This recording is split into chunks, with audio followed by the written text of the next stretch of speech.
ভোটের আবহ শুরু। 2026-এর ভোট আসছে, তাই সমীক্ষা শুরু। তো যাই হোক, আমি রঞ্জু চলে এসেছি জ্ঞানবাণী স্টুডিওর সমীক্ষা নিয়ে।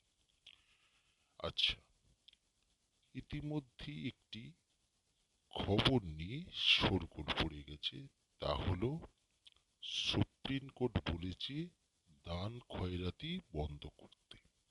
হ্যাঁ, সুপ্রিম কোর্ট এই রায় দিয়েছে ঠিকই, জয়মাল্য বাগচির বেঞ্চ, কিন্তু সে দান খয়রাতি বলতে অনেকেই বলছে যে তাহলে কি কোনো মানুষকে সাহায্য করা যাবে না, অসহায়?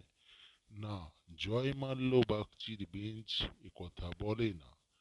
জয়মাল্য বাগচির বেঞ্চ সহ মহামান্য সুপ্রিম কোর্ট বলেছে দান খয়রাতি অর্থে এই যে বিপুল অঙ্কের টাকা ঋণ থাকা সত্ত্বেও বিভিন্ন রাজ্য, তার মধ্যে রয়েছে পশ্চিমবঙ্গ 1 নম্বরে, পশ্চিমবঙ্গে দান খয়রাতির পরিমাণ অত্যাধিক বেশি। কেন বেশি আমরা সকলেই জানি। তার কারণ হলো লক্ষ্মীর ভাণ্ডার। হ্যাঁ, আমার বাড়ির মাও পায়, এটা আমি স্বীকার করেই বলছি। কিন্তু দান খয়রাতির মূল্যায়ন করতে হবে, সেটা জেনে। সবাইকে লক্ষ্মীর ভাণ্ডার দেয়া হবে এটা ঠিক না।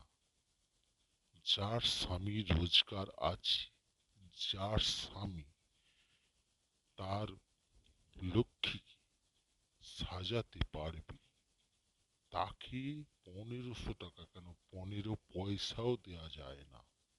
এটা সংবিধান বিরোধী, এটা দান খয়রাতির আওতায় পড়ে। কিন্তু যে মেয়েটি 40-45-এ বিধবা হয়ে গেল, স্বামীটি চলে গেছে, তাকে 1500 টাকা কেন 5000 টাকা দেওয়ার প্রয়োজন আছে। এটা দান খয়রাতি যদি হয়, দান খয়রাতি হবে। তাহলে আমাদের বিচার মূল্যায়নটা রাখতে হবে। এবার আসা যাক, শুধু 5000 টাকা তাকে দিলে হবে না, সে কি পর্যায়ে আছে মেয়েটি।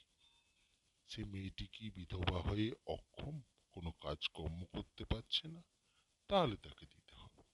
যদি সে কাজকর্ম করতে পারে, তাহলে কর্মসংস্থানের ব্যবস্থা করতে হবে। এখানে আমাদের পশ্চিমবঙ্গকে যদি আমরা পর্যালোচনা করি, তাহলে খুবই ভয়ঙ্কর দিকে আছি আমরা। একেবারে 199 ডিগ্রি হেলে গেছি আমরা দান খয়রাতির দিকে। কেন হেলে গেছি তার প্রশ্নটা বলি। লক্ষ লক্ষ কোটি কোটি ভূমিহীন ভাতা জন্য আবেদন পড়েছি দুয়ারে সরকার ক্যাম্পে এই কয়েকদিনে, 15 থেকে 21-এর মধ্যে, আজকের ডেটে অ্যাপ্রুভ হয়তো অনেক অংশেই হবে। আচ্ছা, লক্ষ্মীর ভাণ্ডার প্রায় একটা ঘরের সব কটা মেয়েই পাচ্ছে, বিপুল অঙ্কের টাকা। আচ্ছা, টাকার নিয়ে ভাবনা করার কিছু নেই, টাকা রাজ্য সরকার দিবে, কিন্তু একবার ভাবতে হবে বেকার যুবক যুবতীদের জন্য যে প্রকল্পটা হয়েছে, এটা নিয়ে আমরা তীব্র প্রতিবাদ করছি। লক্ষ্মীর ভাণ্ডারও আমাদের মধ্যে রয়েছে প্রতিবাদের। আমরা বলছি যে অসহায় তাকে দেয়া হোক, সংবিধান বলছে যে অসহায় তাকে দেয়া হোক। এই ভোট কেনার নামে সকলকে দেয়া যায় না, কোন রাজনৈতিক দলের ক্ষেত্রেই হয় না। আমি শুধুমাত্র শাসক দল আছে বলে তাকে বলছি তা নয়, আমি বলছি কোনোভাবেই হয় না এটা। আপনারা সকলে একটু ভাবুন ভালো করে।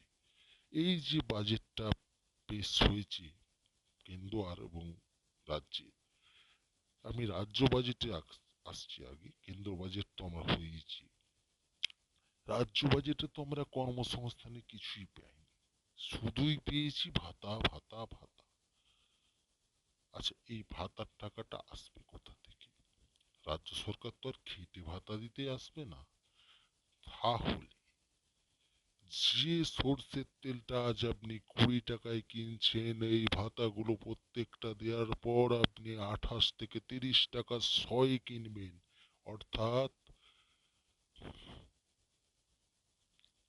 400 থেকে 500 টাকা লিটারে 1 লিটার তেলে সর্ষের তেলের দাম পড়বে।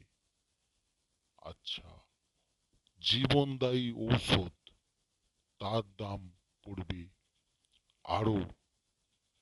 তারপর দিয়ে কি হবে? কোম্পানি যদি ধরো, আজ আমি মেনে নিচ্ছি, ধরে নেওয়া যাক সর্ষের তেল আমি 20 টাকায় পাইকারি কিনেছি, আমাকে 22 টাকায় বেচতে হবে ছয়। তখন কি হবে?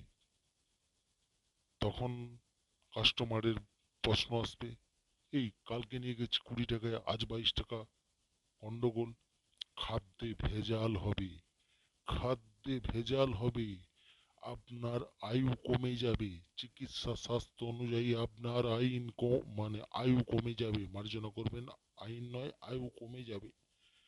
আপনার আয়ু কমে যাক, এটা যদি সরকারের দৃষ্টান্ত হয়, সেই বাজেট আর সেই সরকারের সমালোচনা করতে জ্ঞানবাণী স্টুডিওকে করতেই হবে। এটা ঠিক, এটা ঠিক। কারণ জাতিসংঘে মানুষের